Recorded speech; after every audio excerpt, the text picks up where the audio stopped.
Hello and welcome back to my channel. Today we are going to be talking about missing Evelyn Boswell. She's a 15-month-old from Tennessee. This story is eerily similar to the story of Casey Anthony. And if you follow true crime, I'm sure you're very familiar with Casey Anthony and her daughter Kaylee. And this is very important. I want to get this out now. I want you to listen to this story and tell me what your thoughts are. I want you to tell me if you think Evelyn's mom did it or if Evelyn's grandmother did it. I honestly can't decide. And so I really want to see what you guys have to say about this case because no charges have been filed in this case. And so it is still up in the air. So yeah, just listen to the story. Tell me what you think because I'm genuinely curious. And if you haven't already, please subscribe to my channel so you don't miss any future videos. And let's get started.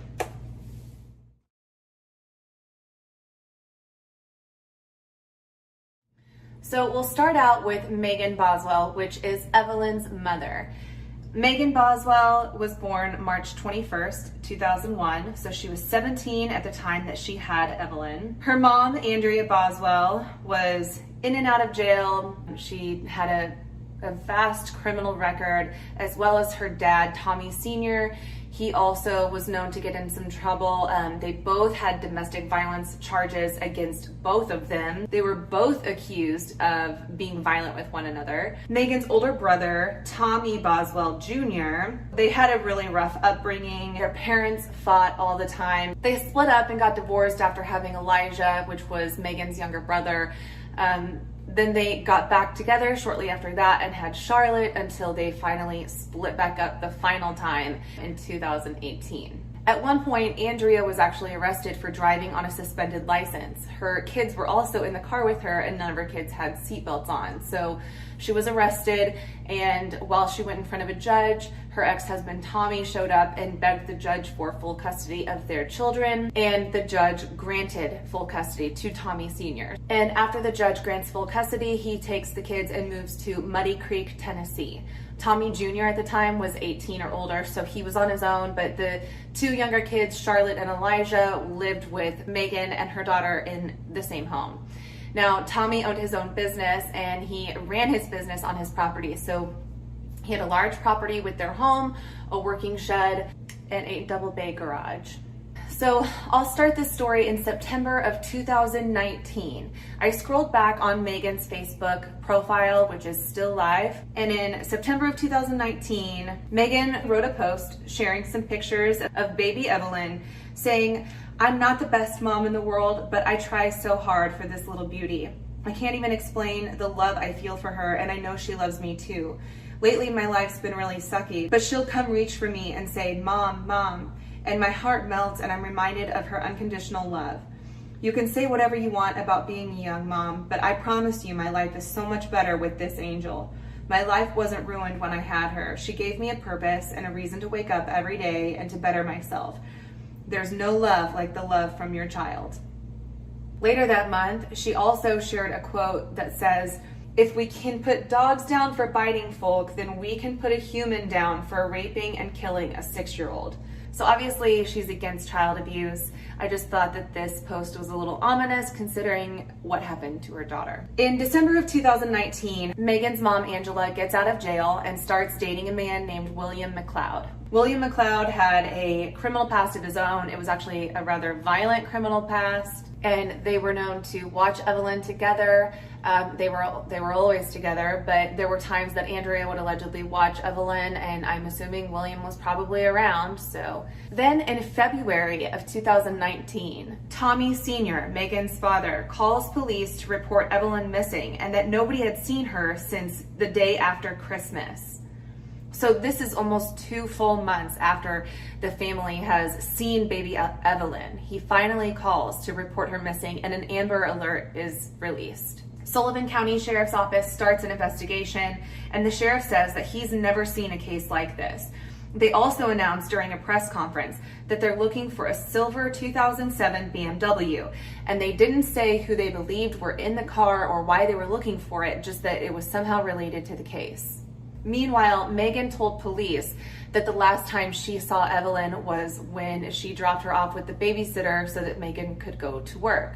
She told the police that the babysitter had Evelyn and that she thought she could trust her, but she hasn't gotten in touch with her, and she hadn't told police because she was afraid that it would make the babysitter angry and lash out, so she was actually protecting Evelyn. This sounds eerily similar to Casey Anthony. If you are interested in true crime, you're probably familiar with that story. I've said before that I don't know if I'll ever make a story on Casey Anthony just because that whole case totally enraged me, but you know, maybe I'll change my mind. I don't know. I seem to be on this trend. I just noticed today that I seem to be on this trend of sharing stories mostly about moms abusing or killing their children. First Lori Vallow, Letitia Stock, however you pronounce it, and now this. And I don't know. I guess I am just intrigued by these stories because I cannot fathom doing that to my children. It blows me away. It is something I cannot empathize with. I cannot understand. It is so mind-boggling to me that maybe that's why I'm so interested in it, because I just can't imagine. I just can't imagine what goes through someone's head to do that kind of thing. So, but anyway, back on track. So first she tells the police that Evelyn is with the babysitter. She knows that she's with the babysitter, but she can't get a hold of the babysitter and is afraid that this babysitter is going to get pissed if she calls the cops and then take it out on Evelyn. Whatever. Megan's second story was that Angela was the one who took Evelyn and threatened Megan if she tried to get her back. And she also said that William was with Angela at the time. So that brings me back to that silver BMW. Police found the car, and when they pulled it over, Andrea and William were in the car. So they were arrested for stealing the car because the owner of the car was actually trying to sell it to Megan. But before the deal ever went through, the car disappeared. William told the cops that Megan gifted them the car. And that's interesting to me because let's talk about either side of this. Suppose that she did gift them the car. She is a teen mom, okay, with a child. She's living with her dad. How in the world is she going to afford to get a silver BMW to gift to her mom's boyfriend? I don't know. But on the other hand, if she didn't actually gift them the car, which I don't think was ever the intention, how did they end up with the car that Megan was trying to buy? It just seems a little too coincidental that Megan's trying to buy this car, the car goes missing before the deal ever goes through, and it was actually Megan's mom and boyfriend that had the car. So it kind of just makes me wonder, like, how did that really happen? Like, did they all work together on this? I don't know. I guess we'll never know, really, the truth. But there was no sign of Evelyn in the car, and they told police that they were traveling from Virginia. They had allegedly gone to a campsite in Virginia, so they were arrested in North Carolina, even though they lived in Tennessee. So they had gone all the way to Virginia, got arrested on their way back. No sign of Evelyn. However, Megan, I assume, heard this information because she used it later in her third version of events. On February 21st, Megan has her first public interview. She's leaving Bristol Family Court for an unknown reason when a reporter asks Megan to describe Evelyn. And here is a part of her interview. So let's get into the last time you saw her. Tell me what that time was like and when that was. Well, actually, I want to talk about that. I've told TBI where to find her in Mendota. My mom took her to a campground and a silver camper, and if they don't go tonight, I'm going to go find her myself. Because I've told them, and they're not really, like, taking it seriously, and if they don't go tonight, like, I will go myself and go get her. Tell me about the last time, though, that you saw Evelyn. Tell me what you guys did and when that was. We went to go out to eat, and then my mom came and got her. She was wearing a little hot pink tracksuit with the matching bow and little matching shoes. And was this December 20, like, right after Christmas? A little bit before Christmas. My mom, like, you can ask her, is a very vindictive, manipulating person, and Yes. she basically, like, threatened me the whole time that she was gone. Do you know who has Evelyn right now? She dropped her off somewhere in Mendota at a silver camper. But my mom would always say the person, not like people, plural. So there is a person that has her in Mendota.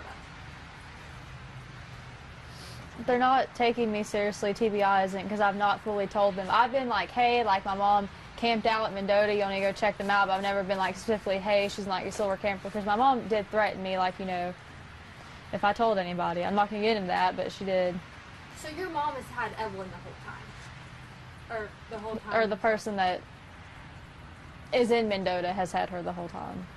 Tell me why you let your mom take care of her. Did she take her from you that night? And Well, she was just supposed to babysit her. Because I was going to work. And then when did you know that something was wrong? Well, whenever, like, she picked me up Wednesday, and I told her, like, hey, they're doing a press release about the Amber Alert thing, and then she freaked out, and that's why they couldn't find her. Like, nobody talked to her for days until they arrested her. She just kind of, poof, gone. But she kept trying to take me to Mendota, and I kept asking. I was like, are you taking me to Evelyn? And she would never tell me yes or no. And I was like, well, if you're not, I'm just calling my police station, come and get me. Like, I'm not playing these games with you.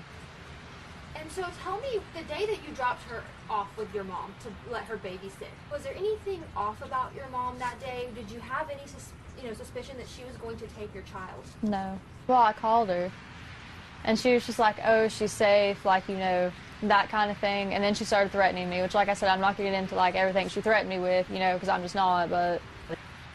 Obviously, now that you believe you know who has her, what do you have to say to them?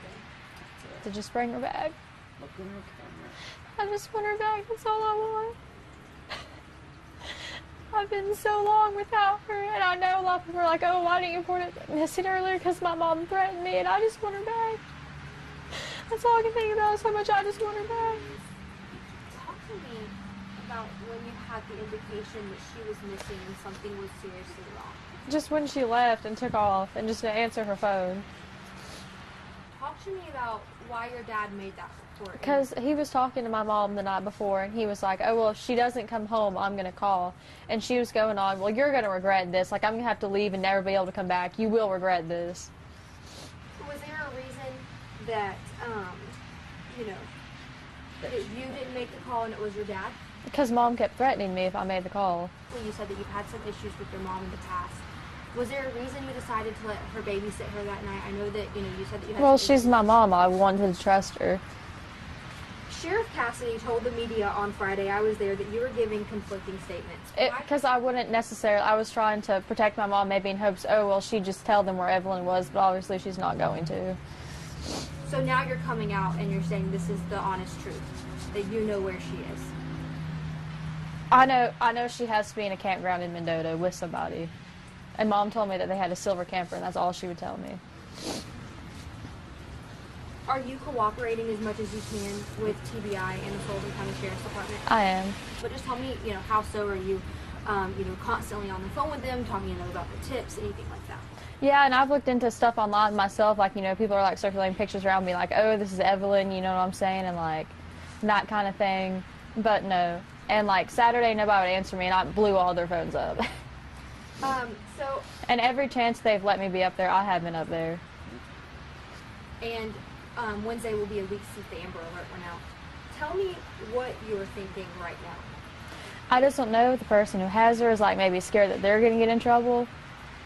But they won't. They just bring her back. What are you thinking about her current status right now? Do you think she is okay? Do you think she's being taken care of?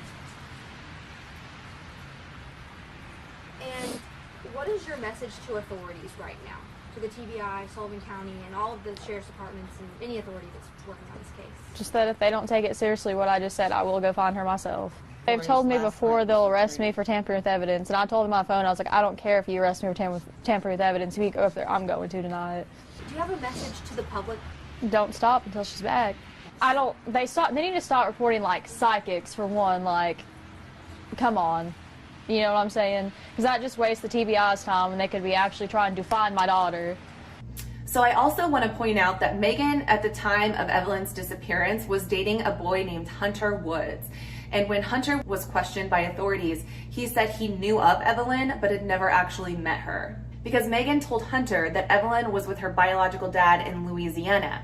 However, her biological dad, Ethan Perry, was not involved in Evelyn's life. He was active in the military, and he just didn't play a prevalent role in Evelyn's life. And he also admitted that he never had Evelyn. So I don't know when Hunter said that this happened, but the dates are very important because she alleges that Evelyn went missing the day after Christmas, but the police believe that she actually probably went missing sometime between December 10th and 11th. So Megan's third story that she tells the police was that the last time she saw Evelyn was a few days before Christmas, but that Angela has her. She painted Angela in this horrible negative light, and I'm not saying that she didn't deserve it, but she says that the night Evelyn went missing, Angela was babysitting and just never gave her back. She also says that the night before Tommy Sr. called the police, he called Angela and told her he would call the police to report Evelyn missing. Angela said that if he did that, she would leave and never come back, and that he would greatly regret that decision. Megan then tells a local news station via Facebook Messenger that she is pregnant, and she just comes out with this information that she is pregnant and that she would take a lie detector test to prove her innocence. However, she can't because she's pregnant. The cops catch wind of this and see the messages, and they think it's very odd because a lie detector test never has come up in any of their conversations. They haven't offered her to take one. There's been no mention of a lie detector test, so the fact that she just comes up with that on her own is bizarre. So shortly after this, she actually gets arrested, not in relation to Evelyn's disappearance, but she gets arrested for falsely reporting because she keeps changing her story. So when she is in jail, they take a test, or they give her a pregnancy test, and it comes back negative. And so it is confirmed that she lied about being pregnant. So she was arrested on February 26th, and then 2 days later, authorities were seen at her older brother Tommy Jr.'s house near Boone Lake. They were allegedly searching for a pillow and a piece of styrofoam. They removed a bag from underneath the mobile home, and they were also seen removing a pillow. So the rumor was that Angela told a cellmate that Megan accidentally smothered Evelyn, which would make sense considering the police removed a pillow from the residence and they were essentially searching for a pillow. So, I mean, I can see how that would tie together. Then on March 6th, authorities found remains in a working shed on Tommy Sr.'s property, and those remains were confirmed to be 15-month-old Evelyn. She was found wearing the same clothes that she was last described in: a hot pink tracksuit, matching tennis shoes, and a bow in her hair. Once she's found, the Boswell family stops talking. And then shortly after, on March 25th, Angela is arrested with her new beau, Larry Chad Fields, for breaking into Angela's dad's house, stealing 2 televisions, a shotgun, and a pistol, and various other items. They were allegedly to be sold for drug money. So they were arrested and charged with drug and aggravated burglary charges. Later, William McLeod was arrested for violating a protection order, assaulting his ex-girlfriend and child. He remains in jail awaiting trial on those charges. Megan has been charged with a total of 11 counts of false reporting. And since Evelyn was found, an autopsy, of course, has been performed, but the results of that autopsy have yet to be released. So the cause of her death is still unknown. And as of today, July 17th, 2020, no charges have been filed in the death of Evelyn Boswell. So the question remains, who killed baby Evelyn? Tell me what you think below. I want to know what you think happened. Was Megan a victim of a manipulative, violent, and abusive mother? Or is Megan another Casey Anthony who had a huge part in her daughter's disappearance and ultimate death, but decided to blame everyone around her rather than take responsibility? I honestly can't decide on this one. So I want you to tell me what you think. I'm very curious to hear what the opinions are on this case. Until next time, thanks for watching.